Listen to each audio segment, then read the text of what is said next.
Hello my dear friends, this is Keshav and today we are going to start an important topic, anatomy of breast. The breast or mammary gland. Actually, breast is a Latin word, is the most important structure present in pectoral region. Its anatomy is of great practical importance and has to be studied in detail. So let's start. So first of all, we need to know some important facts. First of all, breast is a modified sweat gland. We need to know.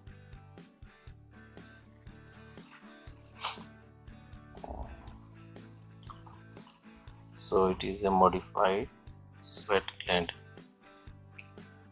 and which is situated in superficial fascia of the pectoral region.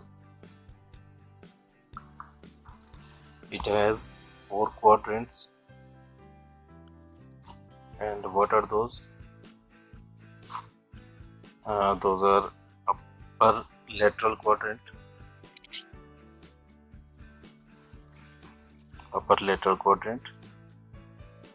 lower lateral quadrant, upper medial quadrant, and lower medial quadrant.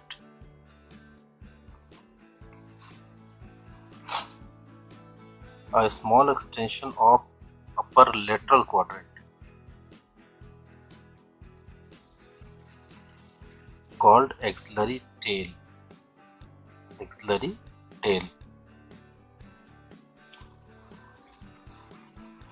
of spans. So a small extension of upper lateral quadrant is called axillary tail of spans. Passes through an opening in deep fascia and lies in the axilla. The opening is called foramen of Langer. We need to grasp this important name, foramen of Langer. Second is extent,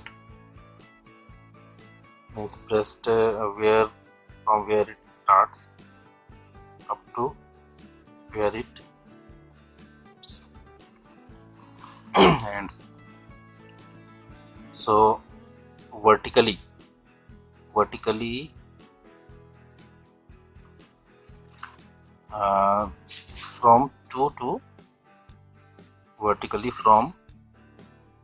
from 2 to 6 rib.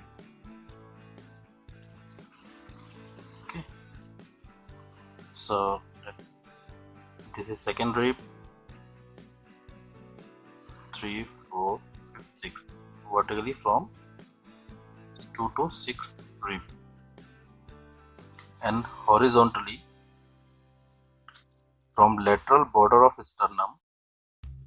This is sternum and this is lateral border. So from lateral border of sternum to the mid axillary line. So almost like this.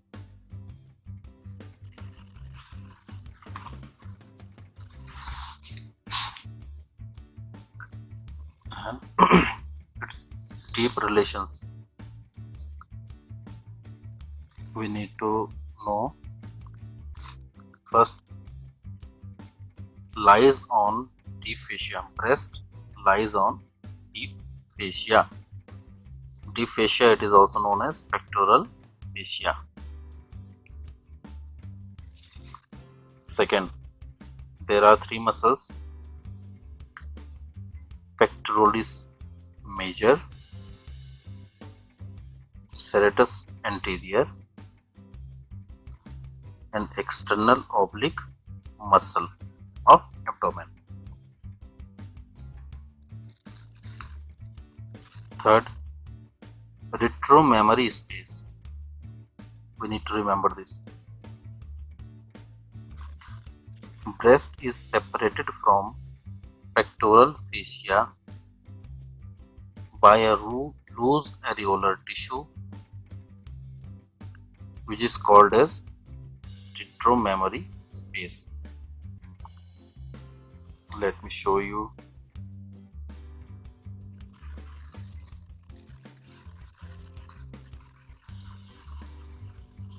Anatomy, female breast anatomy. So look, this is chest wall, this is rib,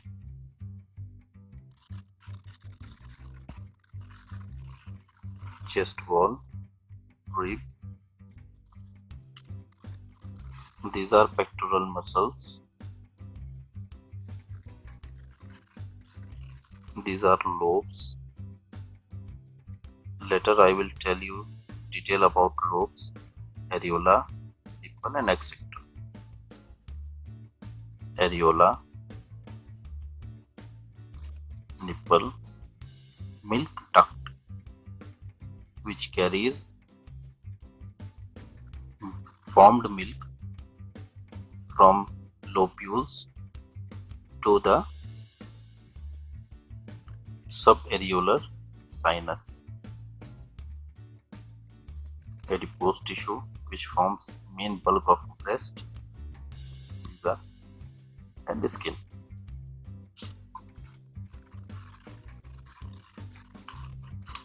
Now, structure of breast. It consists of skin, parenchyma and stroma. So let's start from skin. Skin contains nipple which is situated in fourth intercostal space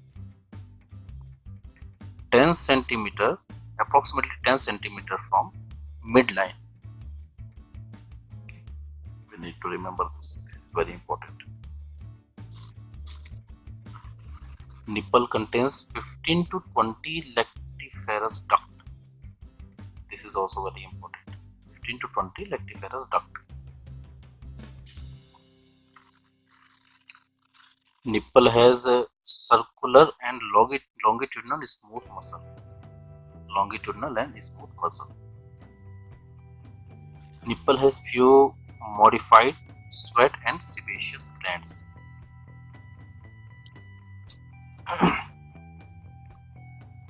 Skin also contains areola. Areola means that dark area which is situated around the nipple.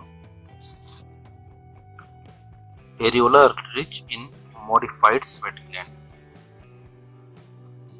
First important. Second, what is tubercle of Montgomery? Let me tell you.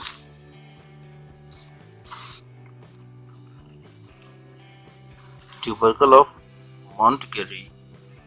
It is enlarged sebaceous gland during pregnancy.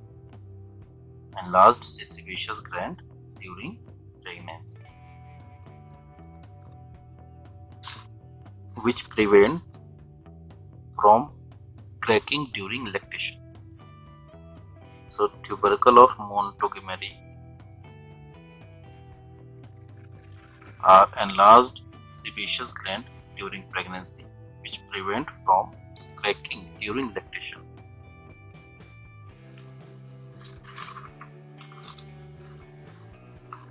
Third, areola also contains some sweat and accessory mammary gland.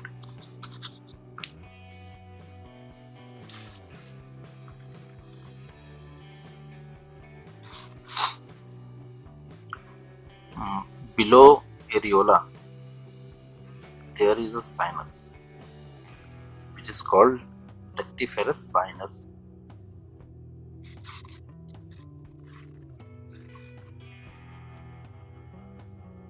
Nipple and areola has no hair and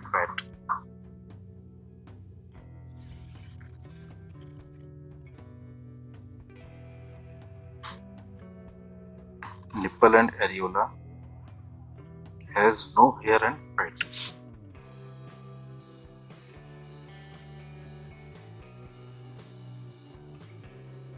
Now, parenchyma. It is a compound tubulo-alveolar gland which secretes milk. Compound tubulo-alveolar gland.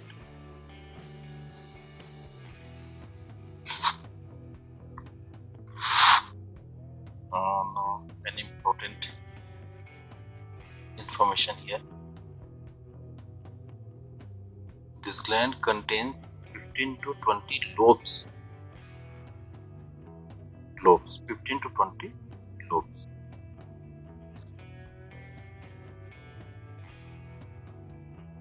Each lobe is a cluster of alveoli and is drained by a lactiferous duct. Lobe contains alveoli or acini, both are same thing. This whole structure is single lobe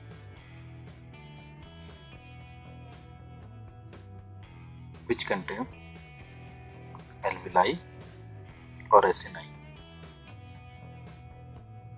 This slightly swelled part is lactiferous sinus. This duct is called lactiferous duct.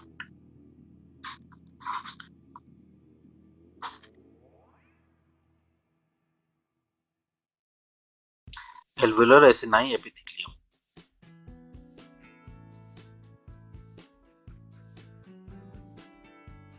Alveolar epithelium is cuboidal in the resting phase. Cuboidal in resting phase.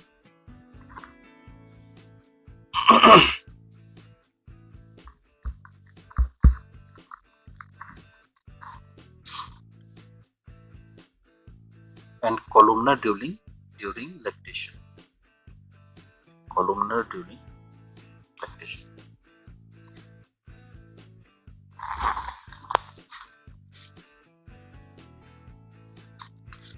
Now, lactiferous duct. Small duct has columnar epithelium.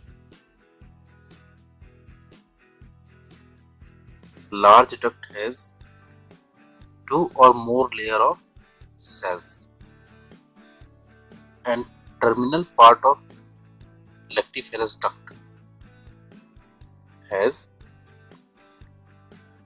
stratified squamous keratinized epithelium.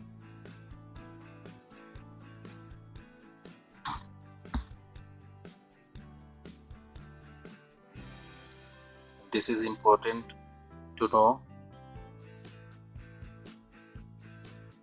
Passage of milk from alveoli into and along the lactiferous duct is facilitated by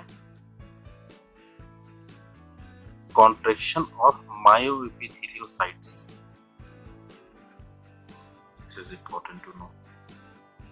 Contraction of myoepitheliocytes. Now, stroma. It forms the supporting framework of the gland. It is partly fibrous and fatty.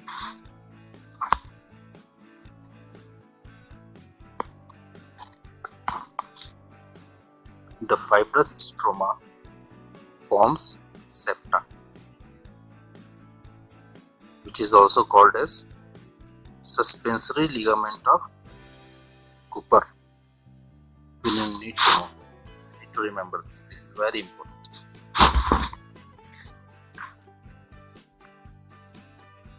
Which anchor the skin and gland to the pectoral fascia. Act as anchor. The fatty stroma forms the main bulk of gland. It is distributed all over the breast except beneath the areolar nipple. It is absent beneath nipple and areola.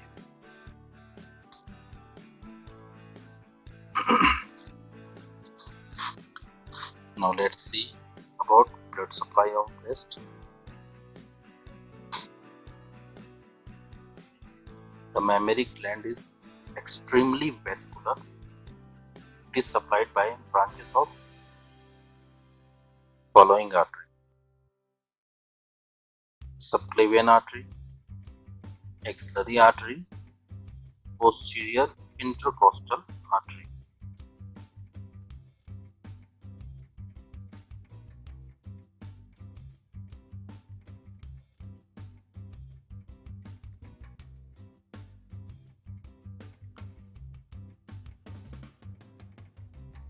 Internal thoracic artery, which is a branch of subclavian artery.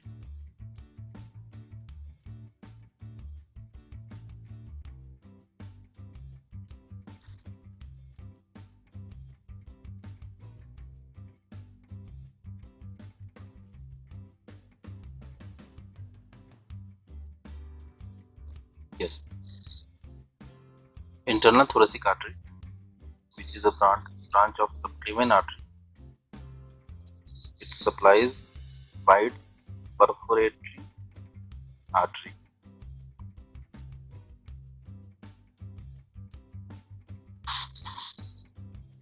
The lateral thoracic artery,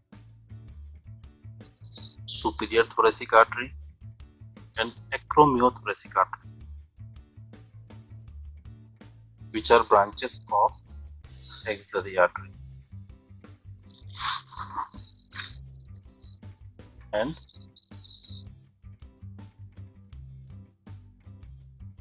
lateral branches of posterior intercostal artery.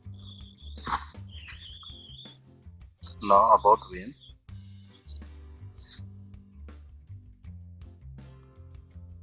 Superficial veins drain into internal thoracic vein and into the superficial vein of lower part of neck. The deep veins drain into axillary and posterior intercostal vein. Let me show you a diagram.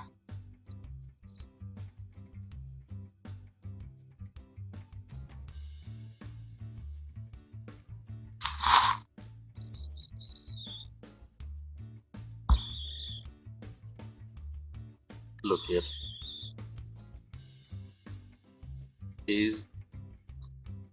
me change the color.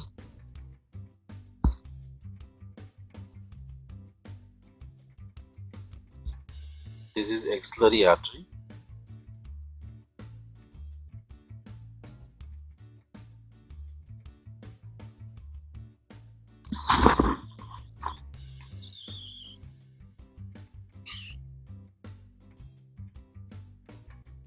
Here a branch of subclavian artery.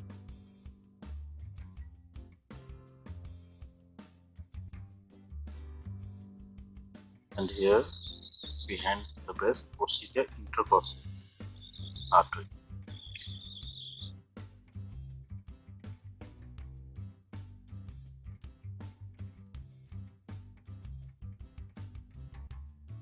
About nerve.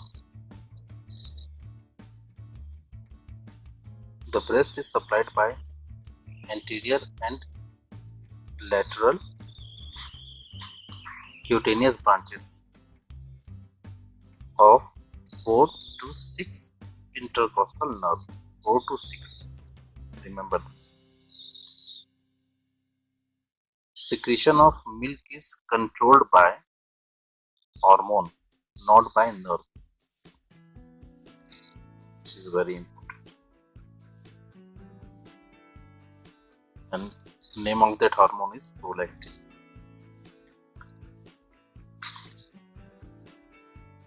Now about lymph drainage. Lymphatic drainage of the breast assumes great importance to the surgeon because carcinoma of the breast spread mostly along the lymphatics to the several regional lymph nodes. The subject can be described under two heads. First, lymphatic node, second, lymphatic vessels. There are three groups of lymphatic lymph nodes. First is axillary lymph node, second, internal mammary nodes, and third group contains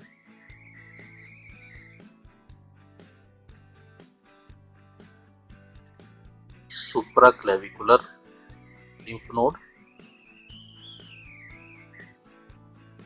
cephalic lymph node, posterior intercostal lymph node,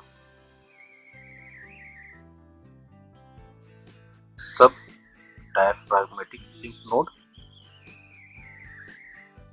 and subperitoneal lymph node plexus. Subperitoneal lymph plexus. And this is important. Axillary node chiefly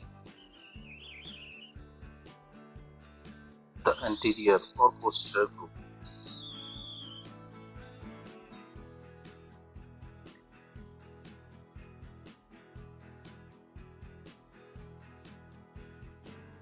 The axillary lymph node chiefly the anterior or pectoral group.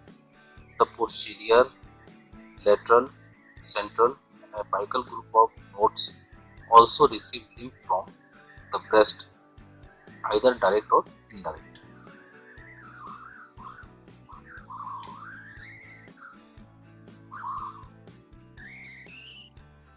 Lymphatic vessels. There are two groups: superficial lymphatic vessels and deep lymphatic vessels. Superficial lymphatic drain the skin over the breast except nipple and areola. And in other hand, the deep lymphatic drain the parenchyma of breast and also drain the nipple and areola.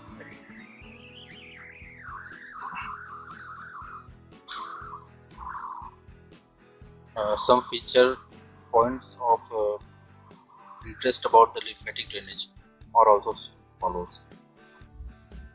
About 75% of lymph from the breast drains into axillary lymph node,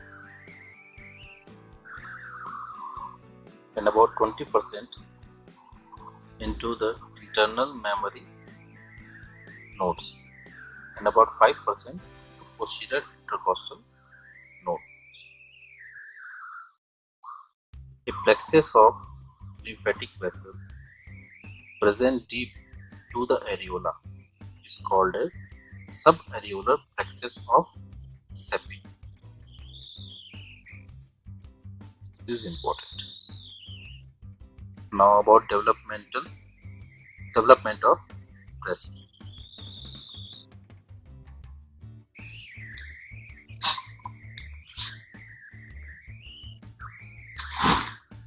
The breast develops from an ectodermal thickening, which is known as mammary ridge or mammary line or line of little bit difficult to pronounce, salts.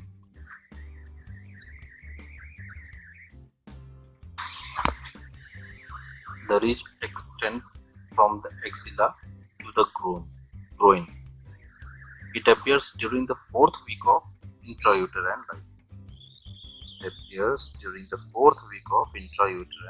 So we need to remember uh, this ectodermal name, and fourth week of intercourse life.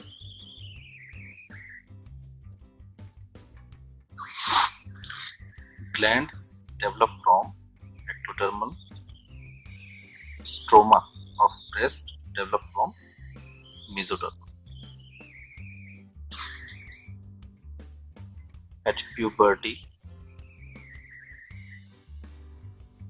growth is dependent on estrogen hormone. At puberty, the growth of breast is dependent upon estrogen hormone. And development of secretory alveoli is stimulated by progesterone and prolactin. You need to remember these two important information.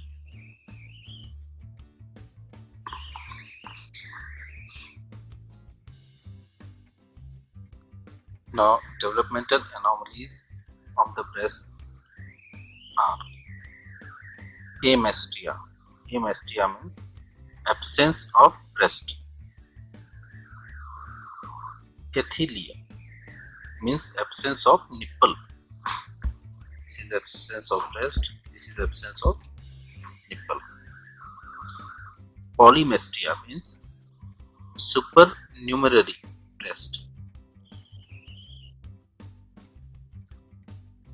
Polythelia means supernumerary nipple. Supernumerary means extra, added. Gynecomastia. I hope you all familiar about this word. Developmental of breast in male. Development of breast in male, which is commonly seen in Klinefelter syndrome.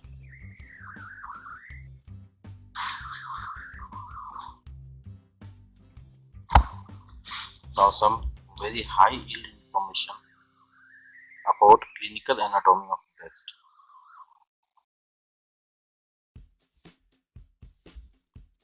The upper outer quadrant of breast is the most frequent site of carcinoma. Incision of breast are usually made radially to avoid cutting of lactiferous duct.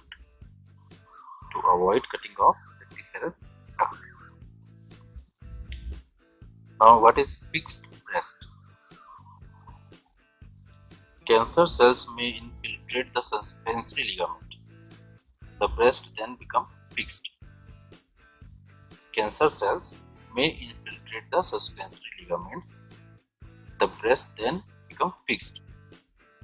And after that, contraction of ligaments can cause retraction or puckering, a folding of skin. Okay. Third, what is nipple retraction?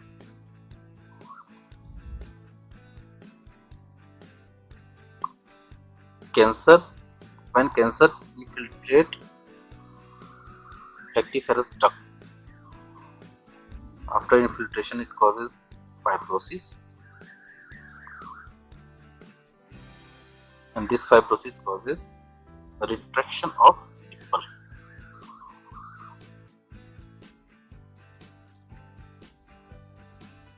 Fifth, edema of skin.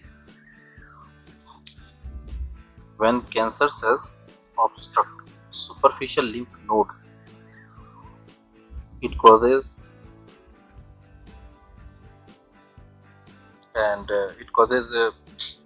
an orange appearance of skin, which is also known as hue the orange appearance. This is very important.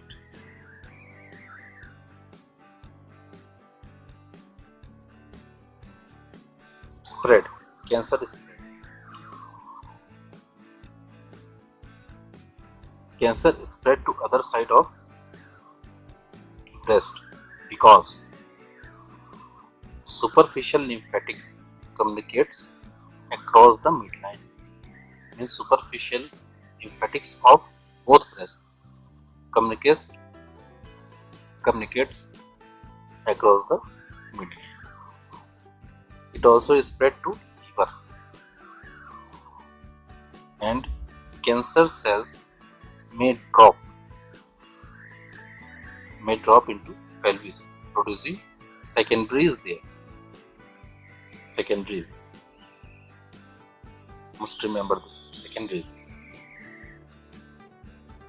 Cancers also spread through segmental vein. It is spread through vertebral venous plexus of veins. To vertebral venous plexus of veins, and is spread into vertebra and brain. So this is all about breast anatomy, some clinical anatomical information. Thank you for watching this video. Thank you friends. Thank you very much.